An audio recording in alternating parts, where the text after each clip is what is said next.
Good morning guys. For today's video, ganun din sa ating ginagawa kada araw ng Lunes. Kailangan nating mag-check sa ating pwesto.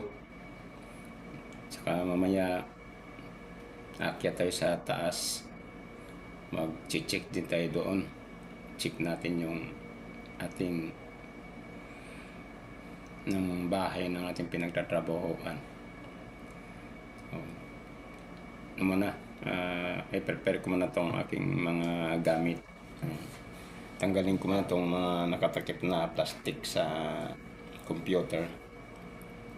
Mamaya, aakyat pagkatapos ko niyan, i-prepare, i-on ko muna yung computer.